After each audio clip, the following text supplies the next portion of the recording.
got the mobility. Does it matter too much against the foe? I guess not. Eventually, it will scale, and eventually, just like you can basically just one-shot the Harith given enough time. This is all right. Evos Esports is really risking it for the biscuit here, but it's about mid priority. If they can control mid, they can control the side waves. So good luck to them on this red side of the map. Very curious to see what the jungle rotation is for Blacklist. Now that they see the sun, how do they prioritize the lanes?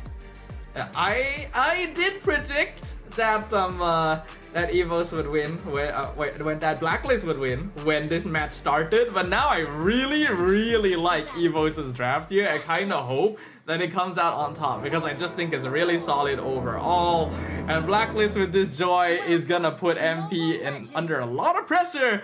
But it could go either way here. This is now a best of one to decide whether it is Blacklist or Evos that moves on into the LCQ. Loser goes home.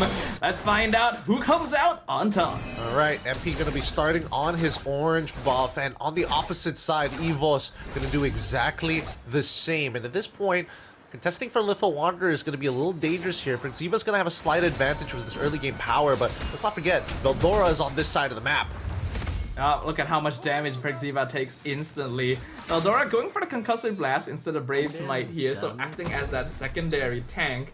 And I did notice Nikki went for Petrify Sun, so he fully intends to lean into the late game one-shot playstyle. He's a dirty little boy. He's a dirty little boy this time, trying to cheese out his opponents. I do want to see how it's going to play out. He is taking common emblems, and he's taking tenacity as well as hybrid defense. It does some pretty decent poke overall, and that's all he really wants to. He wants to be able to have a decent laning phase while still being able to scale. I am curious to see whether or not Evos Esports are going to play a more split push heavy style of play, because again, in these team fights, I don't think Nikki's going to get much value. Well, engages with the blade surge, but Blacklist has more burst right now, and MP runs straight into the tower, picks up the first blood and the double kill on Evos before the 2-minute mark. What was the plan? They knew that Blacklist was rotating off from the top side of the map? All right. I mean, if Tommy dies here as well, this is just going to be extremely sad, but they've lost so much space for that. This first turtle pretty much uncontestable at this point of time. Let's see whether or not Veldora is going to look for the engage. He probably won't. He's going to just, keep track of what's going on. And never mind, he is engaging. Vengeance comes out, already dropping Hachi to half HP. MP gets the turtle, but Veldora is just too far away from the rest of Evos. They cannot back him up, and he goes down the Blacklist. Is nobody counting the timing? Is nobody... I mean, I feel like Annabelle is calling like, hey, we can contest for this. He's already moving towards his purple buff and will, sacrifice actually taking it straight away to run over to Turtle side of the map, but he needs to give a countdown at least to kind of work with Veldora to have a better timing of the engagement. If they're too late and they've taken away that turtle, then sure, you can start backing off, go back to your buffs, go back to your lanes. Nobody loses tempo at least. Yeah, we've seen in the past that Evos Esports gets messy under pressure. And I think we're already starting to see the first signs of that. They definitely are lacking a bit of the momentum since they lost game number 2. And they're feeling the pressure, already losing lane priority in almost every part of the map. We're only 3 minutes in, and Blacklist already has a 2k net worth lead. Yeah, pretty fat lead for them, 3-0 into the matchup. I mean, for Nikki, it's a pretty dead lane for him. He's just going to be chilling for the most part of it. Every other lane, though, however, Clockhood and as well as Tawny do not have much control over this mid. And it's surprising that they don't. But this is just the beauty of Khalid, right? Able to kind of, forcefully, even if Haji is a little slow on that wave clear, doesn't matter. Prexiva can cut the majority of that wave for him to really speed up that rotational process. Yeah, this is what was missing from Blacklist's Khalid in game number 1. I'm kind of shocked that there's such a big difference in how active he is being on the map right now. And this is how you really push that advantage forward. They are not allowing Evos to control the riverside. Yes? Nikki? Where is Nikki? What is happening to him? What was going on there for a second? Man's walking into walls. If if he needs to call for a technical pause, I really hope he calls it before he loses more gold or EXP. But now for the very first turtle, next turtle of the map. Let's see how they're gonna play it out. MP already on it. Oh, implosion on one. Perxiva focus specifically. Nikki jumps in. Veldora gets the kill. MP still gets the turtle though. Artillery M comes out, but Haji's in the backline as the beast. And that's gonna be a double kill for Outplayed, as well as another 3 members of Evos picked off in quick succession. And Blacklist gets the turtle as well. Very free for them. Nikki, is he going to try and do something a little wild, a little crazy here? Let's get a little bit of damage, but losing this mid-tier 1, it's so good for Blacklist International, right? At this point, based off of what we saw in game number 2, they like holding that momentum. They like holding that tempo as well, and they play very well around it. Nikki in a lot of trouble, able to dodge a large majority of the damage at least, but even so, Evos Esports is forced to stick as 5 now, losing a lot of pressure everywhere else on the map. We already knew with the draft that Evos is the better composition for sticking as 5, but the fact that they've been forced to do it so early is not ideal. Oh, 3-man implosion! Veldora comes in and knocks them all into Raging Sandstorm. Perxiva trying to distract them away. Despite everything, JM and Hachi are both still alive and healthy. And now JM is in the back line, forcing out Clockhood, dropping him to 10%. Veldora has to escape as well. They finally finish him off, but that is way less than they were expecting to get. Yep, I think even for Evos, they don't mind the fact that they were able to get 1, sure, but then let's see what the conversion is for Blacklist International. They know that Veldora doesn't have his ult, they know that Clockhood doesn't have his ult, they could do something with that information, but unfortunately, they go for the full reset here, they check the jungle, realize that everything has been taken at this point of time, they don't find much back. Yeah, that was like such a huge catch for Evos Esports. It was the perfect combo. But Annabelle was not there, the most important piece of the puzzle, their early game burst. So Blacklist was just able to walk out of it for free and continue snowballing their gold lead. Things are not looking good right now. We can see that Evo is not even gonna try and contest the turtle because they know they just do not have control over the map right now. I think that was Implosion used up top. Yup, Sacred Hammer on JM. He is being surrounded 1v4. MP gets knocked off on 3 members into the Raging Sandstorm. And now the Salmon Force comes out, Outplayed with the killing spree. Punishing Veldora, getting a trade back for his fallen comrade. And even Nikki being chased away. Oh my goodness. JM Pinkman, before he goes down, he goes out with a bang. He chunks him hella hard before the rest of the team comes by to sweep that fight up. Even so, Blacklist International, a very clean 5k gold lead. I'm thinking that this game is pretty doomed right now. Annabelle getting his second item is great, but MP has a Holy Crystal, so the timings are just way off for them. Yeah, by now, with the lineup they have, I would have expected Evos Esports to be the ones in control. Like, their mid-game team fighting should be so good. But Blacklist took advantage of that and went for an unexpected early game aggression.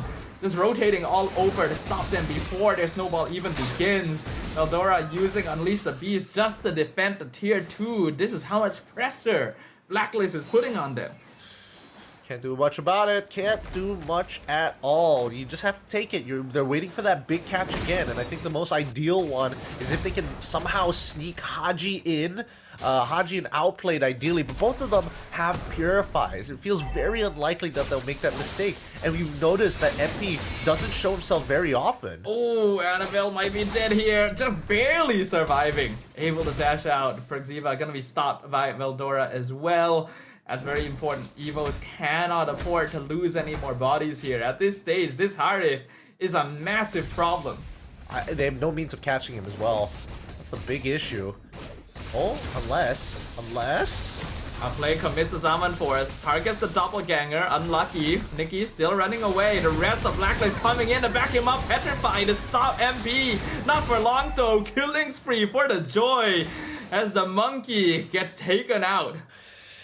Alright. Interesting. Evos Esports, they're unsure of what their next steps need to be. I feel like they're just playing too reactive right now, right? Oh, they realize that Outplay could be by himself. Realize even though that 75% of the map is basically dark for them, with no information to play off of, and even if it's not like MP who shows up, or Persiva with Haji, that would have been enough of an issue. Even if JM Pinkman showed up, they would have been having a bit of a struggle to fight.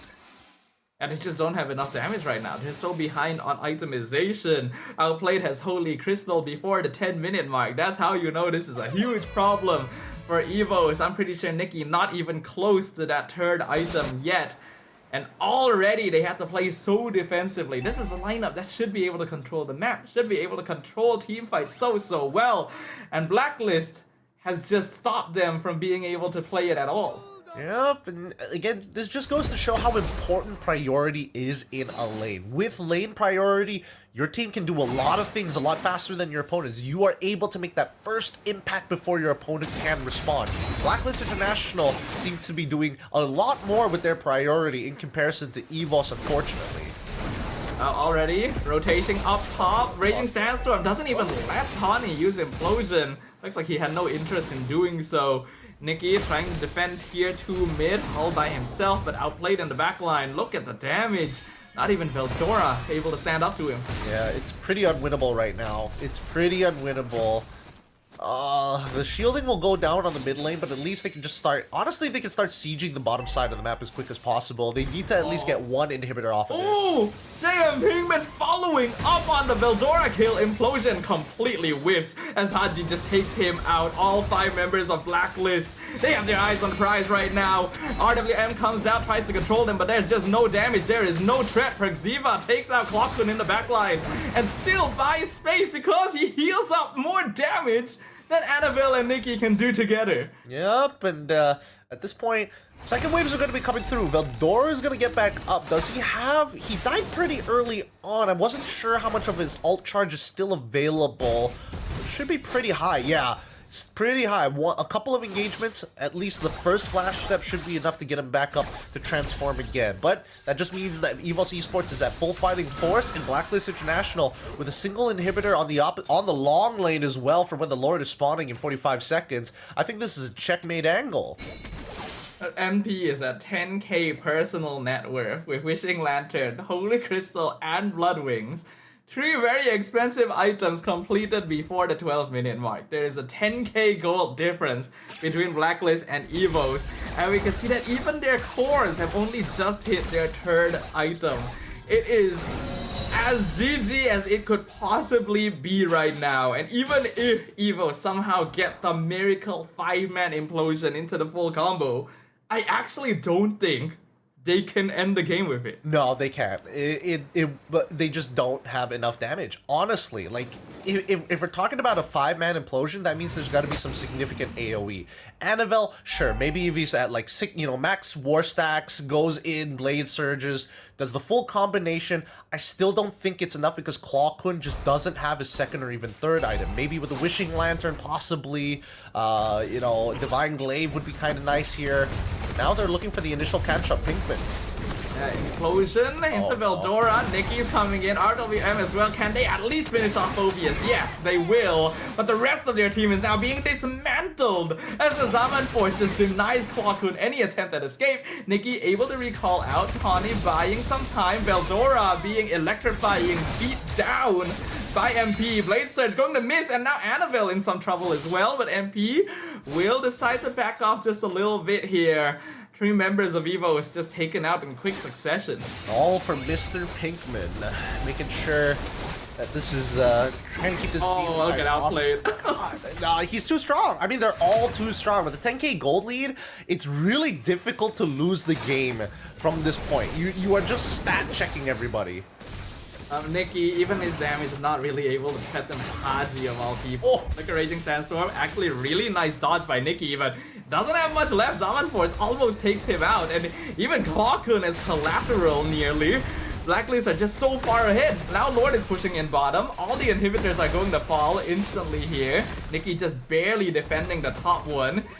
even if Tawny is able to find that implosion, like you mentioned, Gideon, they just don't have the damage. Annabelle finally has the VOD, but I still don't think it's enough. Yeah, but however, this is dragging on longer than it probably should, right? They found those initial picks, but they haven't been able to actually close the distance again on this crystal. Well, here we go, Prexiva looking for something. Yep, Conceal used, not committing his ult yet, just zoning Evos away so that Outplay can get a free inhibitor. And Blacklist back out after that. Taking it slow and steady.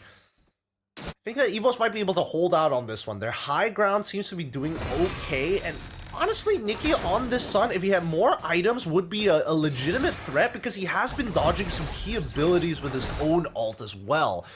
In the meantime, it's still 14-5. It's still a pretty doomed scenario overall because of the way that they scale. And so, Evos Esports, let's see how they're going to hold this out because eventually they're going to need the Sun to individually push out of his lane. Yeah, Nikki has a lot of pressure on his shoulders specifically right now because without him, the rest of Evos just don't really do enough burst to remove problems like MP and Outplayed. And especially with a 13k deficit. Blacklist are still sitting very comfortably. Tawny trying to escort Nikki, giving him vision so that he's able to recall in time. Veldora is there as well. Looks like Blacklist will not overcommit to this, so the Sun is able to back up safely. Yeah, and Blacklist International are fully aware of what Evos Esports is trying to do to try and kind of pull their attention away. And I think that Blacklist International, at this point, yes, they could try and stop Evos Esports from pushing out to getting more gold, but inevitably, it's really hard to catch Nikki by himself in the first place. They gotta play for their objectives, look to close the game the traditional way with the power of the Lord. Yes, Evos Esports' high ground is pretty decent, but if they can bait this fight here, they can do so much damage. 4 members of Evos in the top jungle, Nikki at the bottom. Sacred Hammer used defensively as Prexiva alone is enough to zone multiple members. Even Outplayed is willing to walk into the bush. Zaman Force drop down, they're targeting Veldora. Vengeance use, Implosion only catches one. Great dodge by Outplayed. And the RLM comes in and in the back line. 2-man raising down for Flicker. Evos is completely locked down. And now Nikki is the only one left standing. JM will be assigned to make sure he cannot go home because Evos are about to send them there themselves. Blacklist International in full control. They're just gonna recall spam in front of the base. They know it is over. And even MP getting the godlike at the very end. Blacklist International take the victory and move on to the last chance qualifiers. Great stuff coming in from Blacklist International. It's very clear what exactly they wanted to do with the team. More importantly, at least